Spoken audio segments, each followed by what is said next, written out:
"This bank does not cater to your kind," she said, lips barely hiding a smirk as she clutched her pearl necklace. That was the third time someone had said that to me this week, but this one was about to regret it most. The fluorescent lights in a marble-floored bank lobby buzzed faintly overhead, throwing cold light on a long line of weekday customers. I stood near the front, a worn leather briefcase in hand, waiting for the next available teller.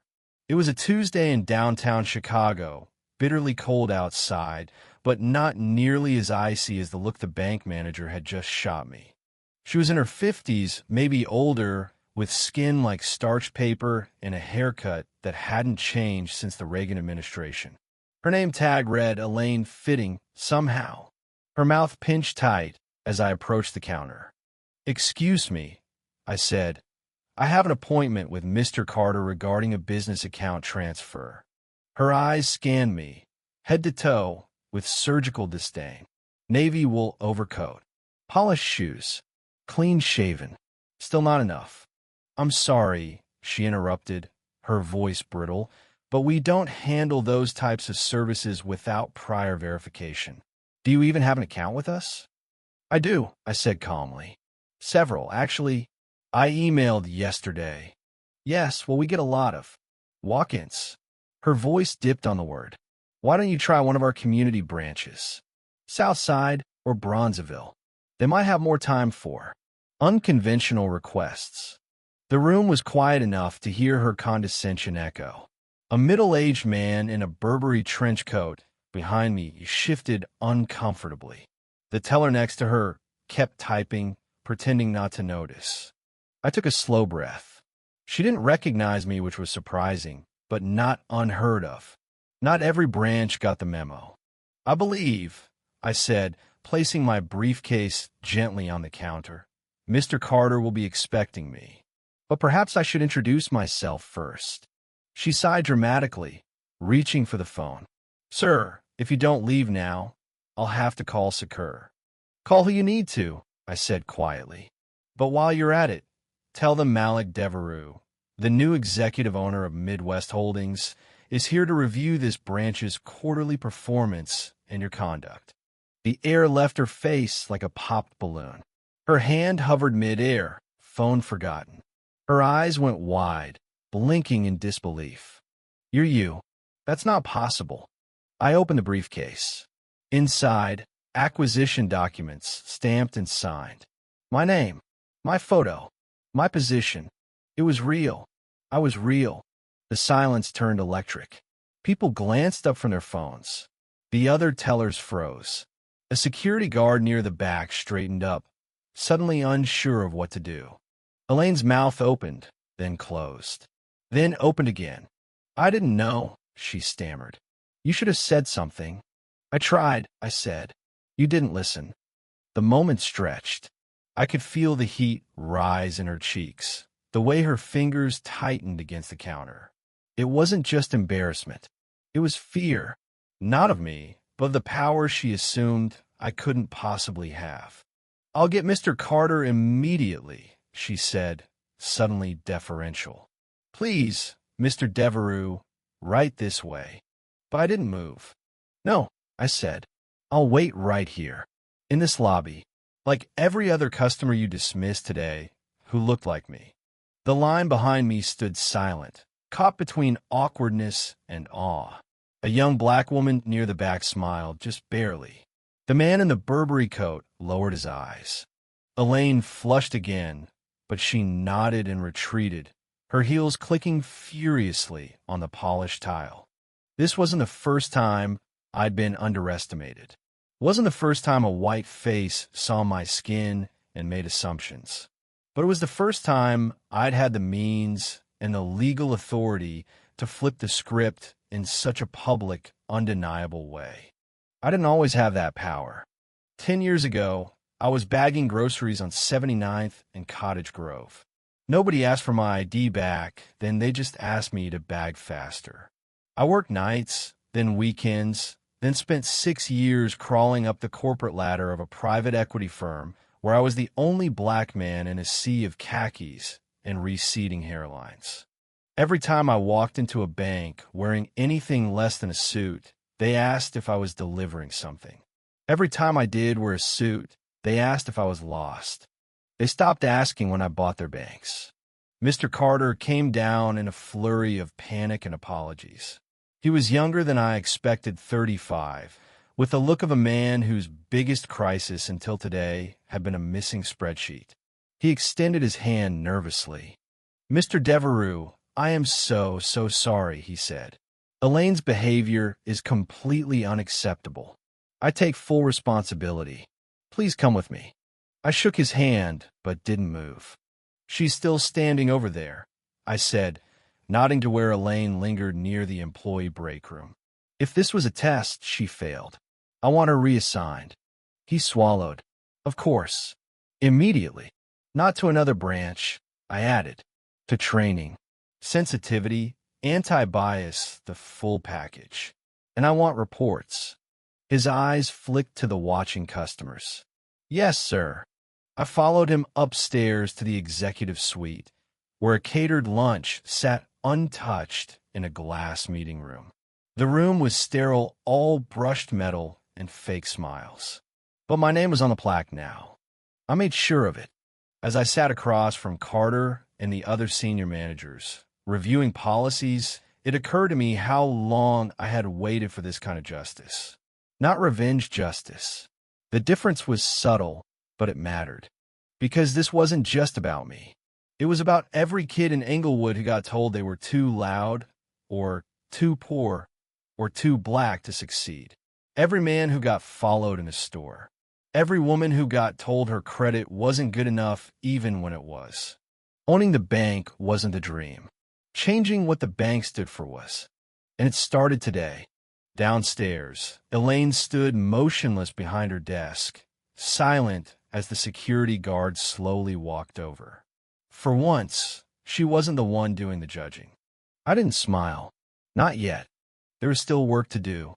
That evening, after the boardroom cleared and the performance review had been formally concluded, I stayed behind in the empty executive suite.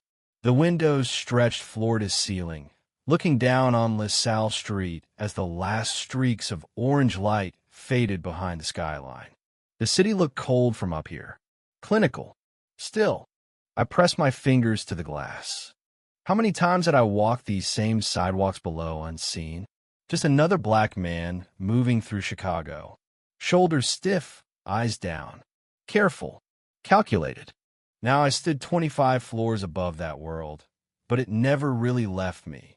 It lived in the way I flinched every time a security guard trailed too close.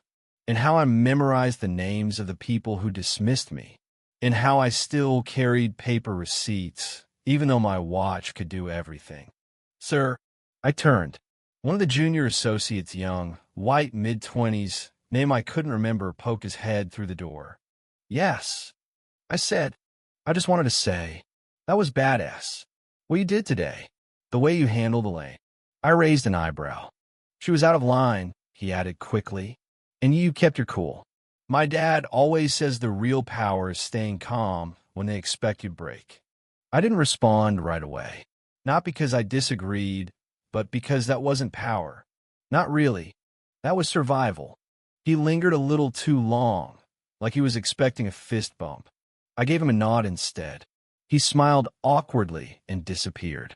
I let out a breath and turned back to the window. A notification buzzed on my phone. Text from Marcus. How'd it go? Marcus was my younger brother. He worked construction back on the south side. Still lived in Mom's old duplex near Jackson Park. Said he didn't want nothing fancy, just a grill, some grass, and no cops knocking at 2 a.m. I texted back. She tried me. Regretted it. We'll talk tonight. 3 dots appeared. Then vanished. Then reappeared. Bet. I got wings. You bringing Hennessy or that expensive wine again? I smiled. Bringing both. The next morning, the Chicago Tribune ran the story. Not because I wanted them till I didn't leak it. Someone in the lobby had recorded the confrontation on their phone. By sunrise, it was everywhere. Bank exec puts racist manager in her place. Turns out, HE owns the place. The headline felt cheap, like a movie pitch. The article quoted me, inaccurately, and ran a blurry screenshot of Elaine's face mid-gasp. Social media devoured it. Hashtags flew. Think pieces sprouted overnight. Some praised me for grace under pressure. Some called me a woke poster boy. Some mostly anonymous avatars accused me of faking the whole thing. Affirmative action CEO buys his way into a photo op. I closed the laptop. It didn't matter, because something else had happened. An email landed in my inbox at 8:03 a.m. Subject line. Resignation letter, Elaine M. I opened it slowly. A single paragraph. No apology. Just a statement of departure, effective immediately. Attached was a second document, a short note to HR, citing irreconcilable policy differences. I stared at the screen for a moment, then deleted it. Not out of cruelty, but because I knew what it really meant. She wasn't sorry. She was embarrassed. There's a difference. By noon, the calls started. Interviews, podcasts, panels. Everyone wanted a quote, a take, a viral soundbite. But I wasn't interested in sound bites. I want to change. So I called my assistant, a no-nonsense black woman named Keisha, who'd worked her way up from receptionist to executive admin over 10 years. Block my calendar for the rest of the day, I told her. You got that all-city finance panel at 3, she reminded me. Cancel it. She paused. You serious? Yes. And set up meetings with the heads of the DEI task force. I want to report on current hiring practices, frontline representation stats, and incident response protocols. She exhaled through the phone. You about to rattle some cages? Good. Then I'll bring the damn hammer. I grinned. That's why I trusted her. By Friday, the air had changed. Not everywhere. Not completely. But enough. Tellers looked up more often when black customers approached. Security guards stopped hovering. And Elaine's desk remained empty, a subtle reminder that silence in the face of bias wasn't neutral. It was complicity. A memo went out to all branches that morning. It was short, no fancy language, just a direct statement from me. This institution serves all clients with respect. Discrimination, overt or unconscious, will be met with training or termination. No exceptions. Some called it aggressive. Others called it performative. But the people it mattered to, they called it overdue. One woman, probably late 60s, cocoa brown skin, hair in tight curls, waited for me outside the bank lobby that evening. Mr. Devereux? I turned. Yes. She clutched her purse like a church Bible, eyes damp. I just wanted to thank you, she said quietly, for standing there, for not walking out. My grandson saw the video. He's never seen a black man run something like that. Not without shouting. Not without security dragging him away. I swallowed the lump in my throat. He told me, she continued, that maybe he could work in a place like this one day. Not just work here, run it. I reached out and shook her hand. Her grip was stronger than I expected. He can, I said. Tell him not to let the way they look at him now make him forget what he can be later. She smiled, then turned and disappeared into the snow. That weekend, I drove down to see Marcus. The neighborhood hadn't changed much. Cracked sidewalks, corner stores with plexiglass. The same stray cat that had been roaming since 2019. His porch light flickered as I pulled up. You brought both drinks? He asked as I stepped out. Obviously. We sat on lawn chairs, paper plates full of wings, the Bulls game low in the background. Smoke from the grill curled up into the night. So, Marcus said between bites, you really cooked that lady, huh? I chuckled. It wasn't about her. She didn't see it coming. Most people don't. He nodded, then grew quiet. After a while, he asked, you ever get tired of being the one who always got to prove something? I looked up at the stars. All the time, I said. But I'm more tired of watching the next generation fight the same battles. Marcus stared at his drink, then nodded slowly. Mom would have been proud. I felt that deep in my chest. She always told us, he added, just because they expect less don't mean you got to give it to them. I raised my glass. To Mom, I said. He raised his too, to flipping the damn script. We clinked and drank. The city buzzed softly in the distance. Somewhere, another Elaine was probably saying the same things, making the same judgments. But maybe, just maybe, someone was standing across from her, briefcase in hand, about to change everything. And maybe this time she'd think twice. Monday brought rain-thin, steady sheets that made the city blur outside my office windows. The press had died down a little, but not the impact. Something had shifted, not just in my bank, but in the tone of the emails I received. They came in by the hundreds now. From Atlanta, I applied at your Chicago branch 3 years ago and was told I wasn't the right fit. Same GPA, same degree, same suit as my white classmate. He got the job. I didn't. Thank you for making people see it's not just in our heads. From Detroit. My mother worked 2 cleaning jobs so I could finish business school. She never set foot in a bank without being treated like she was about to rob it. Watching you stand there silent still made me cry at my desk. From Portland, Houston, New York, Memphis, Jackson, even London. The pattern was painfully clear. Black clients didn't trust banks. Black professionals didn't trust the latter. And black ownership? It was still considered a novelty, a surprise, a twist. I didn't reply to every message, but I read them all, and I knew what I had to do next. At 9 a.m., I called an emergency meeting with the executive board. They weren't ready. 12 men, 2 women, 10 white, for black. Half of them still hadn't made eye contact with me since the video went viral. Most had spent the week drafting careful internal statements. The other half stayed silent, waiting for the attention to die. We're opening 5 new branches, I said, walking to the front of the room. They looked up. In South Shore, Garfield Park, Bronzeville, Auburn Gresham, and West Englewood. Silence. Carter finally cleared his throat. Those are underserved regions, sir. But the risk is necessary, I said. Another executive chimed in. Foot traffic in those areas is low. Fraud risk higher. Profit margins are not the only metric of success, I said sharply. Access is. Equity is. I'll let the weight of that sink in. For years, this bank operated under the assumption that profit was cleanest when it came from the comfortable.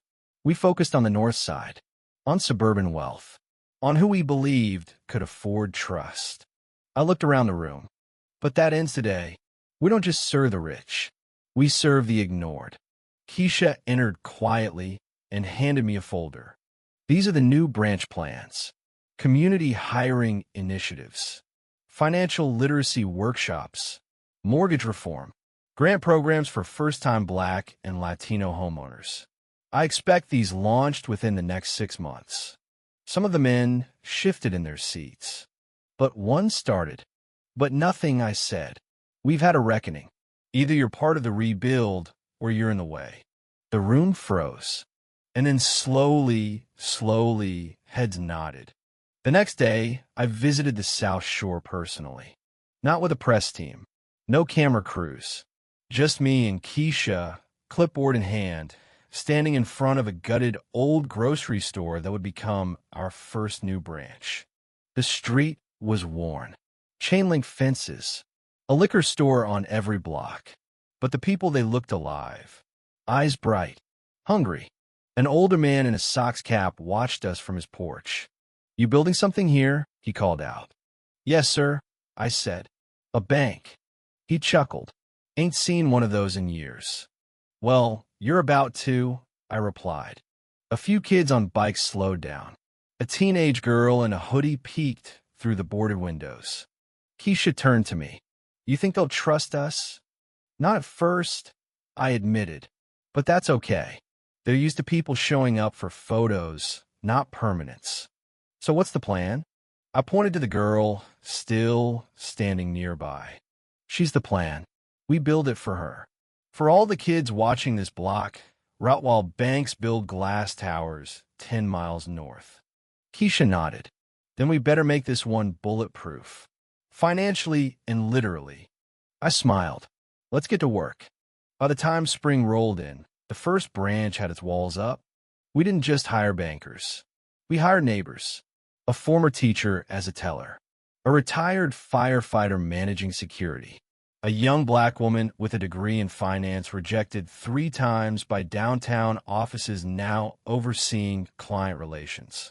We installed solar panels, painted murals with local artists, put in a community room with free Wi-Fi and tax prep services. And most importantly, we listened.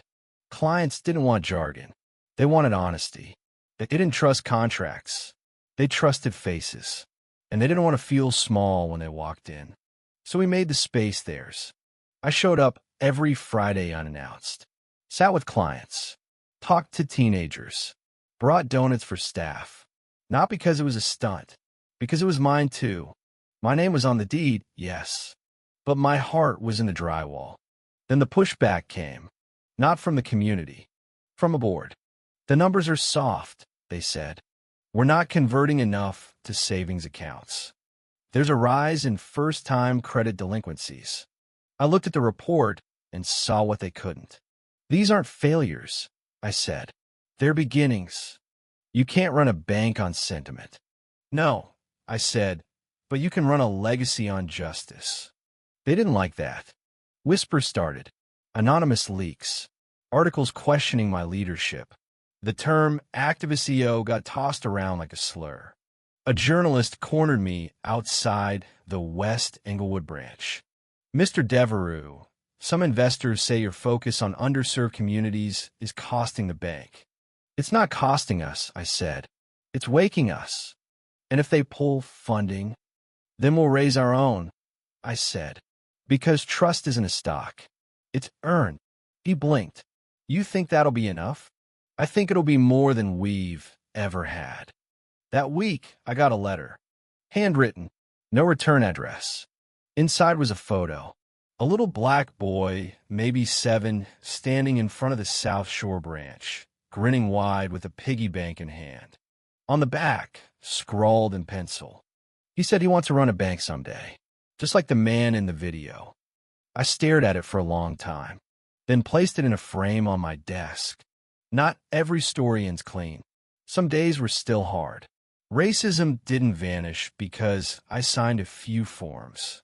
Not every branch was a success. Not every employee understood the mission.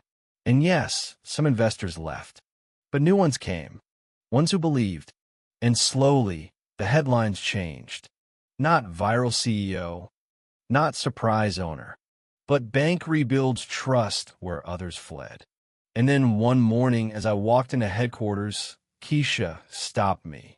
Guess who called, she said. Who? Elaine. My eyebrows lifted. Seriously? She asked for a meeting? I hesitated. Did she say why? She wants to talk about coming back. Said she's been through training. Said she's changed. I stared at her. Your call, Keisha said. But I told her not to hold her breath. I didn't answer right away. Because I wasn't sure what to do. Forgiveness wasn't weakness, but accountability wasn't optional. I looked out at the office, where a new crop of young black interns shuffled papers nervously, unaware of the revolution happening right beneath their feet. Then I looked back at Keisha. Tell her to apply, I said, like anyone else. She smiled. Fair. And make sure, I added, her first interview is at the South Shore branch. Keisha laughed out loud. You are savage. No, I said. I'm building a standard. One no one gets to skip. She nodded. Message received, boss. As she walked away, I picked up the photo on my desk again, the boy with the piggy bank. And I remembered. This was never just about revenge. It was about return. Not on investment, but on dignity. And that was priceless. 3 months later, I was invited to give a keynote at a national banking conference in D.C. The irony wasn't lost on me, a stage once reserved for men who had never been denied a loan, never had their name pronounced wrong on purpose, never had a silent security tail follow them past the safe deposit vault. Now I stood at the center, behind a sleek microphone, room filled with the sharpest suits and most polished titles in American finance. I didn't open with data. I didn't cite shareholder gains. I told them a story. I was once told I began to try the South Side branch because they'd have more time for my kind. That got their attention.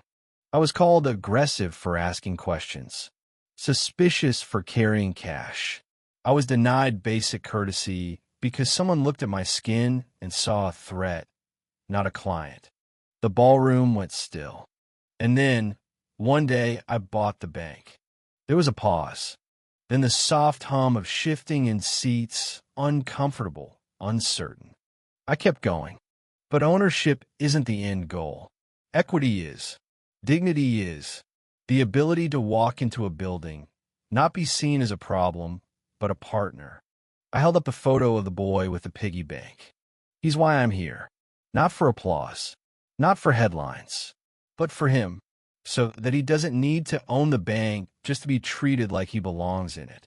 I ended my talk there, no dramatic sign-off. Just truth. The room stayed silent for 3 full seconds. Then it erupted in applause. Not everyone meant it, but some did. And that was enough. Afterward, a tall white man with a Texas drawl approached me. "Hell of a speech, Malik," he said. "Real stirring." I nodded politely. "Thank you." He hesitated, then added, "Truth is, I never thought I'd see a man like you running a firm like that." I looked him in the eye. "And that's the problem." He flushed slightly. "No offense meant." "None taken," I said. "But offense isn't the issue. Exclusion is." He nodded slowly. "Fair point." We shook hands. He walked off, one conversation at a time. Back in Chicago, the second branch had opened in Garfield Park. Then the third, in Bronzeville across from a high school that hadn't had a working gym in 5 years. We fixed that too. Each branch wasn't just a location. It was a statement. Hiring local, paying fair, erasing the invisible line between community and capital. People began showing up not just to deposit, but to dream. A woman who'd never had a credit card got her first small business loan to open a salon. A formerly incarcerated father opened his first joint account with his teenage daughter. A 12-year-old came in with $80 in change and left with a savings account and a smile so wide it made the manager cry. The numbers weren't always perfect, but the stories were. And stories change everything. One day, while walking into the Bronzeville branch, I saw her. Elaine, standing on the sidewalk, clutching a manila folder. I paused. So who did she? She looked older than I remembered. Softer, somehow. "I applied like you said," she said. I nodded. "I went through training," she continued. "Bias work, volunteer work. I've been helping at shelters. I know I can't undo what I said. What I assumed." She held out the folder. Her resume. Neat. Typed. Sincere. I looked at her. "You expecting grace?" "No," she said quickly. "Just the chance to earn it." That stopped me. I didn't know her anything. But wasn't that the point? To create something bigger than retribution? I glanced through the glass. The girl from the neighborhood, now the assistant manager, stood inside, helping a Spanish-speaking grandmother translate a deposit slip. "I'm not the one you need to ask," I said to Elaine. She blinked. "You're not." I pointed inside. "Her name is Mariah. She's running this branch now. If she's willing to interview you, that's her call. Not mine." Elaine's mouth opened then closed. "That's fair." She stepped inside. I didn't follow. Some moments aren't mine to control. The following week, I visited Marcus again. Same porch. Same folding chairs. This time, we had ribs and lemonade. He was wearing a t-shirt with "Own It" written in bold black letters. "You're a damn folk hero now," he joked. "Mom would have had your face on a candle." I laughed. She'd have told me to keep my ego in check. She'd also have asked why I don't work for you yet. "You want a job?" "I want to build something, not just clock in." I looked at him. "Then let's build it." We clinked plastic cups. 1 month later, a 15-year-old named Jameer walked into the South Shore branch after school. He came straight to the desk, notebook in hand. "I want to open a bank one day," he said shyly. "Like Mr. Devereux." The teller smiled. "You want to know how?" He nodded. She waved him around the counter. "Let's start with the basics." He sat beside her, listening like it was gospel. I watched from the hallway, unseen. This was the real wealth. Not stocks, not accounts, but possibility. And the only way it grows is when you pass it forward. A year to the day after that rainy Tuesday morning, when Elaine told me to try the South Side, we held a celebration at headquarters. Not for me, for the staff, for the communities that let us in. There was food, music, joy. Keisha gave a speech. "Some people call it a comeback story," she said. "But the truth is, we were always capable. We just needed the keys." That line stuck with me. After the party, I stayed behind in the lobby. Same spot where it all started. Same marble floor. Same city outside.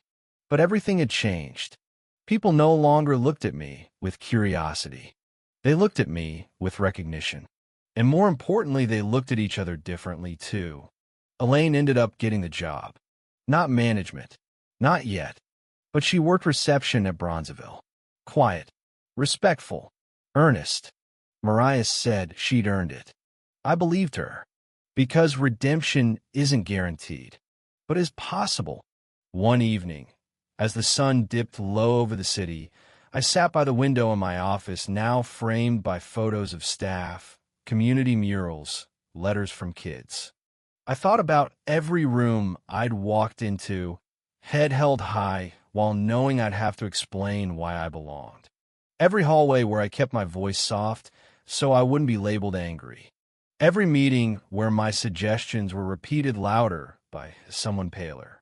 And I smiled, not because I'd won, but because I'd rewritten the rules. Not just for myself, but for everyone after me. The bank still stood. So did I. But now we all had a key. Thank you for listening.